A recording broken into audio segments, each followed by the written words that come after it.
Hey guys, Likey here, back with another video, and this time we hit 5,500. So, I actually hit 5,500 yesterday night, but I just wasn't feeling up to recording, so I basically held it at this trophies. I probably might have pushed more, but I just wanted to make this video first, just to document it, but, as you can see, it's about place 891. It was around place 600 when I got there yesterday, but, yeah, basically what this means is I've broken top 1,000, which means I've gotten out of this range called Death Valley. Death Valley is this range from about top 4k to top 1k, where the matchups for any kind of bait deck, like Giant 3 Musketeers, even Expo, are just horrible, because there's so much, like, bait, like Mortar Bait, which is really bad for Giant 3 Musketeers. There's a lot of Giant Triple Spell, which is also really bad. Like, it's generally just a very bad range, but now that I'm out of it, I feel like my matchups will be easier, and that's what I was seeing as I was approaching 5,500. Like, my final matchups here aren't that hard, just because it gets a lot better as you break through Death Valley. So we're just going to be going over them, here. So, as you can see, I lost this one. I should have won. I was playing a bit stupid, and I accidentally let him get a 3 crown, but that's fine. So let's go to this one here, which is against a Mortar Bait, but that has Fireball and Zap and Miner, which is considerably harder than the normal version. So, here we go. So, Pump never appears in your starting hand anymore, so I'm not really starting with that anymore, which can be kind of good, because as you can see here, if I started with a Pump, he might have punished me really hard. He starts with a Miner, though, so I probably could have punished him by starting with a Pump. But anyway, so I just defend his Miner with a Goblin Gang, and I zap away his bats, and that's perfectly fine. There's nothing he can do about it. Now, he used his zap, so I'm just going to see what he has to counter a Battle Ram and bats. That kind of push isn't really intended to take the tower or anything. It's just kind of to see what do you have to defend this. So I use my minion horde here to defend the Rascals and Dark Goblin, and then I use my Goblin Gang on the Miner. So what I'm trying to do is I'm trying to use the Goblin Gang on the Miner as much as I possibly can, because that's basically how, like, my best counter to it. So now that his Miner's out of cycle, I'm looking to pump up, but I believe he plays a Mortar before I do that, so I have to deal with that. I can't just pump up and let his Mortar get tons of shots on the tower. So I send in my Giant here to eventually make its way to the Mortar. Now the Mortar does have that, like, pocket, so I need to make sure that, I play something in the opposite lane like a Battle Ram there, and that allows the Mortar to get no hits. And also my bats help the Giant by taking out the Goblin Gang that I was using to defend that, and that's a successful Mortar defense. And I think now I'm looking to pump up. I have my Goblin Gang that's going to be in hand once I pump up, so he can't use his Miner on it, and yeah, I feel like... And then I also play it in the center when he has Miner, just because if he chooses to punish with a Miner, like, both towers will hit the Miner, as opposed to just one. So I thought that was kind of interesting. He didn't actually go for the pump there, he went for the tower, so I was able to defend that fine, and yeah, even if he had gone for the pump, my Goblin Gang would have defended it, so that was fine. And now I'm at an advantage. I'm ready to build my push, so I start. Also, guys, sorry if my voice is a bit raspy. Like, I had a shouting match with my parents, so I can't really speak or articulate as well as I normally can right now, but hopefully you guys don't mind. I just wanted to document this because I can't really push until I do this. Otherwise, I probably would have recorded this video tomorrow. So, as you can see, I just defended with 3 Musketeers, because even if he fireballed, they would have gotten a lot of value. Then, once he fireballed that, I sent in my minion horde, baited his zap, and then I just spammed all of my I spammed all of my zap bait at him, and he couldn't really do anything about it, so, that basically wrapped up that match. Like, as soon as I baited his fireball and his zap, and then just spammed everything, he was basically done. Because even if he had cycled back to it, he just didn't have enough elixir to do anything. So, as you can see, Giant 3 Musketeers can be the type of deck that in one push, it's just over. So, like, you absorb their pushes, you build up your lead, and then in one push, you just end it all. And actually, you'll see that here in this match against this Giant Graveyard deck that doesn't have a heavy spell, but it's still kind of annoying because it has arrows, and arrows can be really annoying when they kill your minion horde, and you don't actually know that they have them. So, here we go. Let's just see what I do here.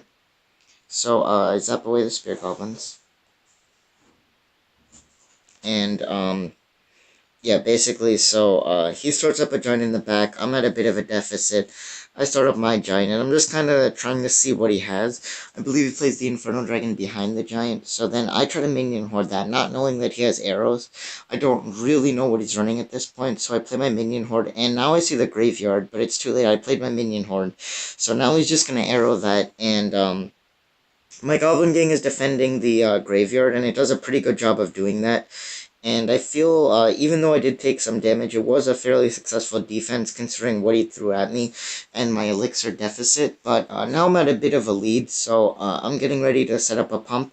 And against Graveyard, even if they have like poison or whatever, you typically want to set up your pump in the center, just because their Graveyard skeletons can't touch it if you do that. Like, there's no Graveyard placement that takes out that pump without activating the King Tower. So here, I know that he doesn't have too much elixir for arrows, so I play my minion horde so it gets some value. And then only once he arrows it am I willing to play my Goblin Gang here and take out that giant. So the thing is, even though he did a lot of damage, I still, now I have the lead and I have that pump down and I'm just good to go now. Like I said, this is one of those one push decks, so I identified that he doesn't have any heavy spell, he doesn't have any like splash damage at all. So I'm perfectly confident just playing 3 Musketeers in one lane. He plays his Inferno Dragon, but I know that's going to be completely useless against like 3 Musketeers that are just going to shred that. So his Inferno Dragon locks onto my giant, and I believe I zapped that. So always zap 4 seconds, exactly 4 seconds after an Inferno Dragon or even Inferno Tower locks onto your tank, because that's going to keep it alive for the longest. So here we go. And if it dies in less than 4 seconds, then that zap isn't worth it. So that's basically how you gauge it. And yeah, he uses arrows, so I just keep going. Like, a lot of times when you take a tower, you don't want to just like slow down, you just want to keep going, you want to keep the momentum going as long as you have elixir. And if you just keep spamming, then they basically can't do anything. And we could go into the final match here, which is against another Giant 3 Musketeers. Now, I feel this guy got kind of unlucky because I got pumped before he did, but he also got kind of lucky in the sense that when he punished with Giant Minion Horde in right after I played the pump, I didn't have my zap in rotation, so he was able to get a lot of damage from that. But I ended up winning the match anyway. So here I pump up because like, you typically pump up as soon as you can, as long as they can't punish you. But then he comes in with his giant minion horde, and I don't have my 3 Musketeers ready, so I have to cycle the bats there. And now only can I play my 3 Musketeers. Like I said, I didn't have my zap, so I couldn't do like a minion horde zap combination. And yeah, he ends up taking my tower there, which was a bit unfortunate for me. But now I'm like about 7 elixir up in terms of what I have. Like I have 3 Musketeers, and my elixir's like pretty healthy, so I just pop a giant in front of the 3 Musketeers, put a ram. I know like my elixir is so high above, he can't do anything about this, so just keep spamming. He plays his Goblin Gang there, but that's really no problem. And yeah, I'm able to basically overrun everything that he had on defense, and we evened it out. But now I have the elixir advantage, and I have a pump. I think I go for another pump. Another pump's definitely a good option here. So yeah, I go for another pump. I have such an advantage. Even after my second pump, I'm like already in the lead. So I really I'm at just such a good position to win this game. It's not even funny. So I just split my bats in the back. I'm cycling to my giant. He's still not even to his giant.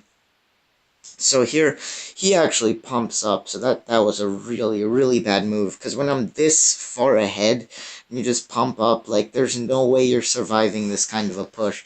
So I just go all in, I get my 3 Musketeers down, I get my Battle Ram down, I get my Goblin Gang down, I just get everything that I have down, because he's at such a deficit, he can't do anything about this, so, like, he's up, so, yeah, he doesn't really, like, have anything else, and I just decimate his tower. There's nothing he can do about it. Now I start up another giant in the back in case he wants to start up another one as well, and I'm just at such like, you know, I'm at such an advantage here. I think he just gives up. Like, he can't do anything at this point. So that basically wraps up that game. I just go in for the offense, going for the 3 crown, and I'm just seeing, like, I don't want to be too hasty in case he actually defends, but he doesn't. So that actually wraps up this game, and that's the 5500 game, which is why I was being kind of cautious. But hopefully you guys enjoyed that, and you know, I'll definitely be pushing higher after this video, just because,